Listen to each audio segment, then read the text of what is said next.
Okay. Welcome everybody. First of all, Rush turns 36 on Saturday. That's what the breakfast is obviously about. So happy birthday, Rush. Well done, Rush.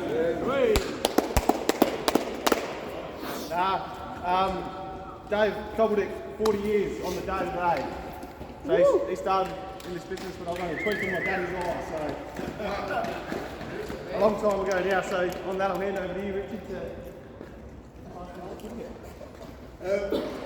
Firstly, thanks for the boys cooking the barbie, so why don't we give them a round of applause. I think, Cobbs, we can almost afford a new table, surely. Hey? I sat on it last week, actually. Have you? That's something that's changed in 40 years.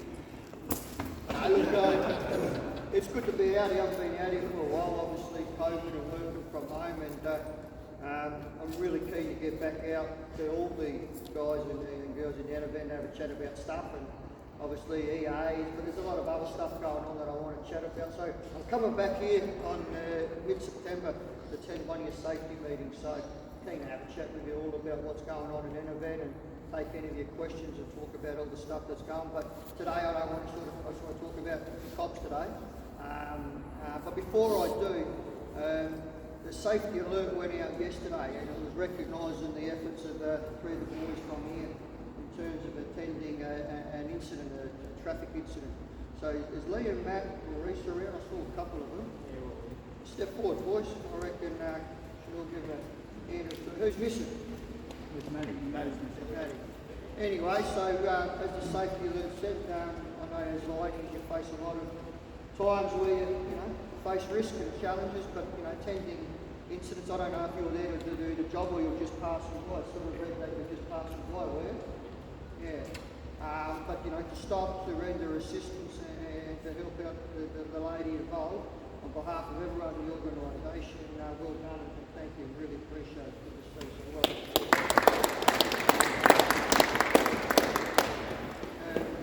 Why Cobbs is here, we know Cobbs has got 40 years, but on Friday night I had the pleasure to attend the Apprentice Awards night.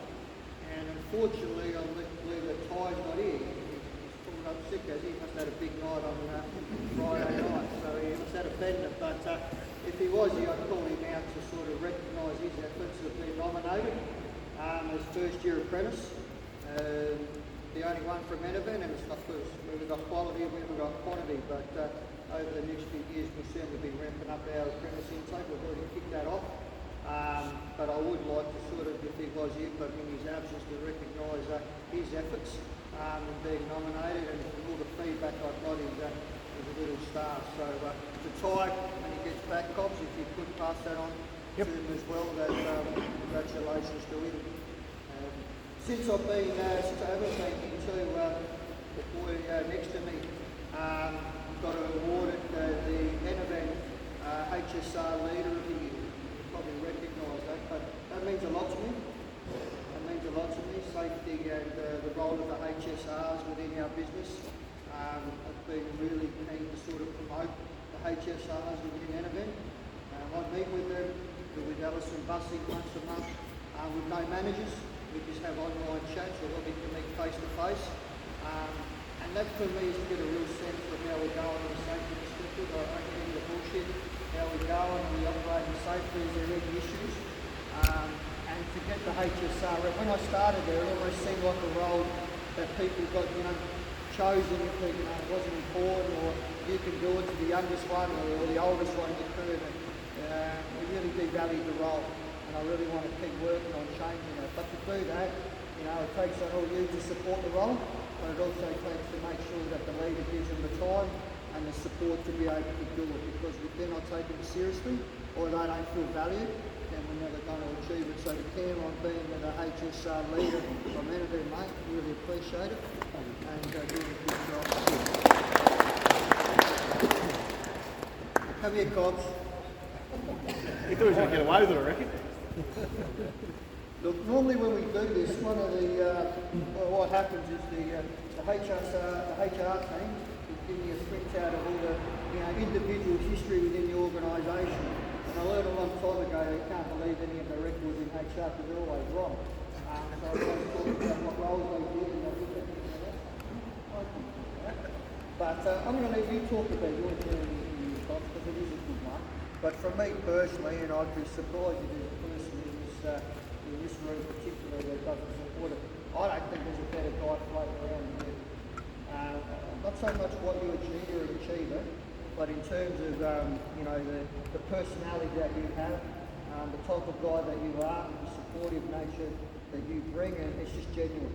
It's genuine. I said a couple of times that if there's any definition of someone that you want to take to the trenches with you, it gives me it. And I don't think it matters what role you have within the business.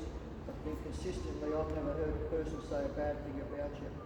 And the beauty of it is just who you are and how you go about things. So 40 years is huge, and I'd like to hear myself and share for some of the boys your journey, because we've got Ty at one end, who's first year apprentice. We've got Cam here, who's on his journey. And if you have a look from Ty through to Cam and everyone here to yourself, it just shows you what an organisation you have and the opportunities to be able to have a long career and to enjoy your time within in the business. So for me personally, on behalf of everyone, we really love you and appreciate everything you do. Thank you.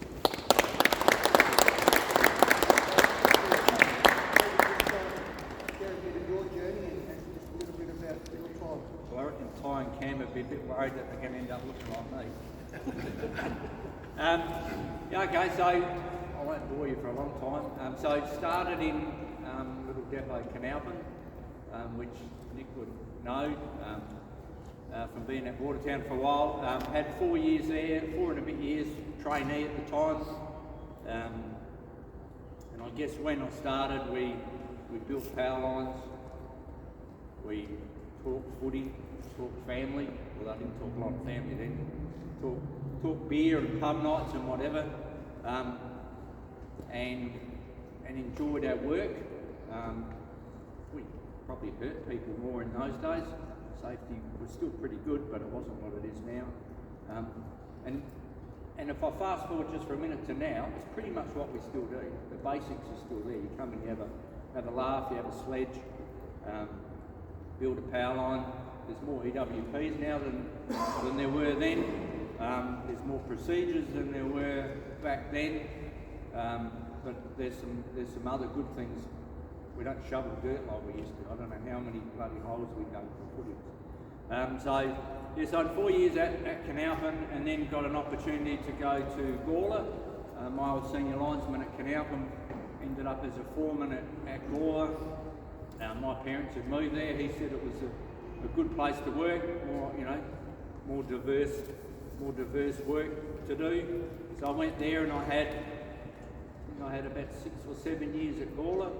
Did some temporary 4A work. It wasn't called 4A then. I don't know what it was called, senior linesman work. And then won a crew leader role at Newry, and I was there for 10 years. Did some relief work as I think it was a DSW in those days, a DSW 6, and then there was the 8 role was created when I was there. And so myself and Tony Stansborough, some of you might know, we sort of shared the 8 role there for about 2 years while Colin Redway was seconded. So that gave me some good experience. Loved it there. Still on standby. So that's about 21 years. So about half my working life on the tools, and then my back was never going to last on the line. So I thought I'll try something completely different. Went into a planning role at Keswick for a couple of years.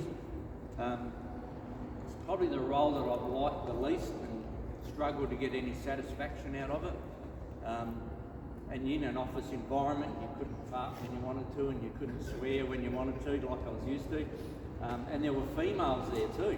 Never worked with a female for the first half of my working life. But I learnt a lot there that I didn't realise I was learning at the time, that I can apply now still. People still say, "How do you know that?" Oh, when I was a planner, so that was an opportunity. And then ops supervisor at the transmission maintenance group came up, and I knew some people that were mixed up in that. And Paul Solder, who's now the GM acting GM at Field Services, his office was alongside mine at Keswick, and I'd hear him on all the time going on about Electronet because he was involved in the contract. And so we talked for a while, and then I was lucky enough to win that role. I think I might have been the only applicant actually, but we won't go there. And did that, and then that group grew from about 10 people up to about 30. So we expanded, we put on an ops supervisor, and I became an ops manager. And then Blommy tapped me on the shoulder 5 years ago now, I reckon. He said, "Got an opportunity for you, Cobbs, you might be interested in." Don't actually know if I had much of a choice, but it was actually good because I was looking for something different. And so then, and that's probably to today. So plenty of opportunities without even really going looking. I think if you do a half decent job, then the company's big enough, and there's always been opportunities, and there always will be. There'll probably be a lot more coming up in the future. So great company to work for. Poles and wires are out there, but it's more about the people. I probably should apologise to the guy that we didn't really like a lot at Canalton because he was pretty lazy, and we should have told him that electric fence and the cattle yard that we tested with the shovel was really wound up pretty high. We probably should have told him before he found out a different way. So there's a couple of things like that along the journey that that you remember. But yeah, it's been really good, and I hope that everyone else gets the opportunity. Although Mick, by the time you hit 40 years, mate, you're going to be looking pretty horrible. But I really hope that everyone else has the opportunity to have have the opportunities that I've had, and meet the people that I've met and form lifelong friendships. So, thank you.